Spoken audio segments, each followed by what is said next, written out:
তারা চলে গেছে ভালো হয়েছে। তারা তাদের কত বড় সাহস, তারা এর আগে কখনো কোনো এমপি হইতে পারে নাই। এই বছর তারা নাকি তারা প্রধানমন্ত্রী চায়, স্বরাষ্ট্রমন্ত্রী হইতে চায়, মানে গুরুত্বপূর্ণ পদ নাকি চরমোনাই চায়, যার জন্য নেগোসিয়েশন হয়নি, কাজে তারা চলে আসছে, ভেঙে ফেলছে।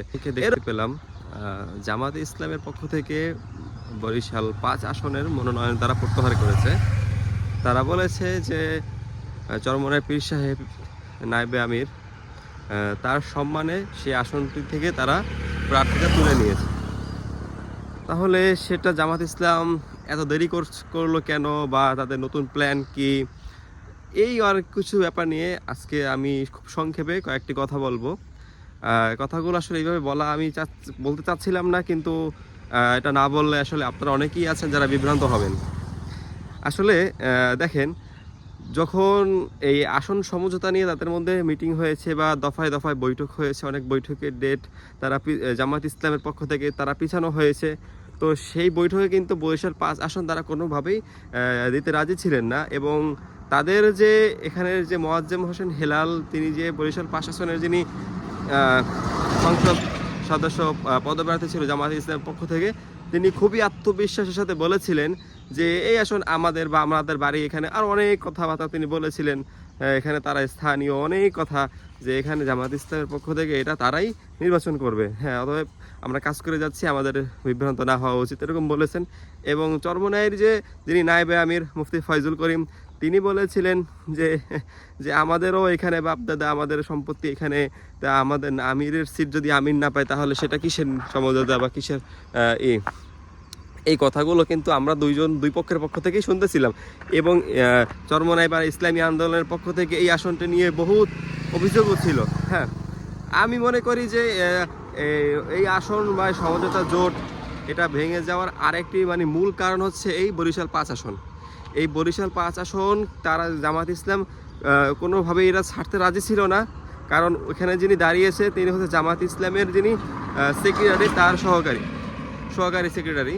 তো সেই জন্য তাদের গুরুত্বপূর্ণ পদ হিসাবে তারা মানে আসন হিসাবে তারা এখানে দেখছে, গুরুত্বপূর্ণ প্রার্থী হিসাবেই এই আসনটাকে জামাত ইসলামের পক্ষ থেকে তারা বিবেচনা করেছিল। তো দুপক্ষেই এটি গুরুত্বপূর্ণ আসন হিসেবে বিবেচনা করায় এই আসনটি নিয়ে কারোরই ছাড়ার কোনো ইচ্ছা ছিল না। যেহেতু সমঝোতা জোট ভেঙে গেছে, কাজে এখন তো আরও ছাড়ার কথা ছিল না।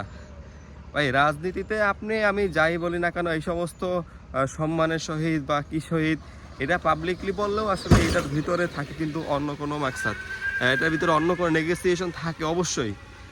হয়তোবা যাকে ছাড়ছে তার সাথে নেগোসিয়েশন হবে, অথবা এখানে বিরোধী দলের সাথে নেগোসিয়েশন হবে, দুইটার একটা হতেই হবে। না হলে এই সমস্ত সম্মানের সহিত অসম্মানের সহিত, ভাই একটা আসনে আপনার মিনিমাম তো 50,000 ভোট আছে বা 1 লক্ষ ভোট আছে। সামনে হচ্ছে আপনার যে সংসদটা হবে, সেখানে হবে দুকক্ষ বিশিষ্ট সংসদ, উচ্চকক্ষ আর নিম্নকক্ষ।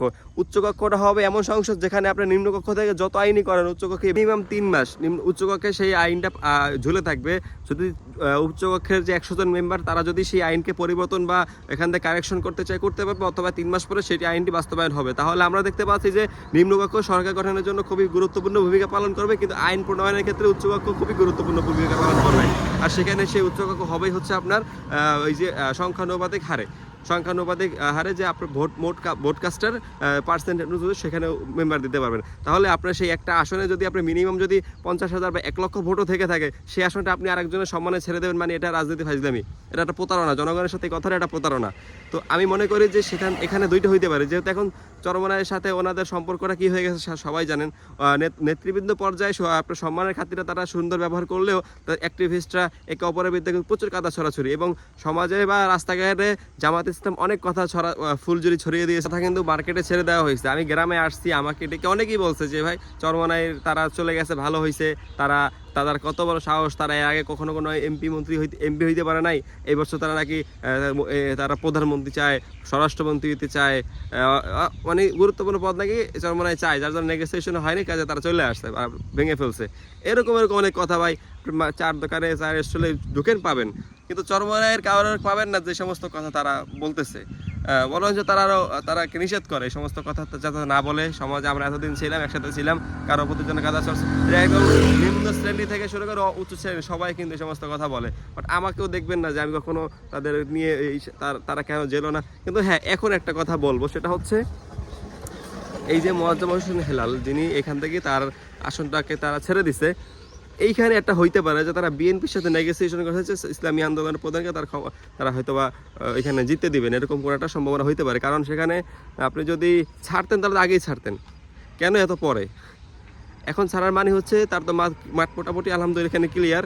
তো এখন ছাড়া মানে হচ্ছে আপনি হয়তো বা তাদের সাথে কোনো একটা নেগোসিয়েশনে গেছেন, হয়তো বা ইসলামী আন্দোলনের সাথে অথবা ওদের সাথে। ইসলামী আন্দোলনের সাথে নেগোসিয়েশনে যাওয়ার আমি কোনো ওয়ে দেখতেছি না, কিন্তু ওনাদের সাথে যাওয়ার একটা ওয়ে দেখতেছি। কারণ আমরা দেখছি জামাত ইসলামের আমির তিনি আপনার তারেক রহমানের সাথে বৈঠক করে তিনি বলেছেন যে আগামী সংসদটাকে আমরা ঐক্যের পাটাতনের যে ঐক্যের পাটাতন মরহুমা খালেদা জিয়া তিনি তৈরি করে গেছেন, আমরা সেই ঐক্যের পাটাতনে একসাথে দাঁড়িয়ে আগামী সংসদ গঠন করবো। তো এরকম তাদের সাথে বহুত নেগোসিয়েশন ভিতরগতভাবে হয়েছে। তো আমি মনে করি যে সেই নেগোসিয়েশন একটা পার্ট হচ্ছে চরমনায়ের বীর সাহেবকে তারা ক্ষমতা আসতে দিবে না। সেখানে মোয়াজ্জেম হোসেন হেলাল হয়তো এখানে সরোয়ার সাহেবের সাথে কোনো একটা নেগোসিয়েশনে গেছে যে তাদের ভোট তাদেরকে দিয়ে দেবে, আর যেন এখান থেকে যেভাবে হোক ফজলুল করিমকে এখান থেকে হারিয়ে দেওয়া হয়।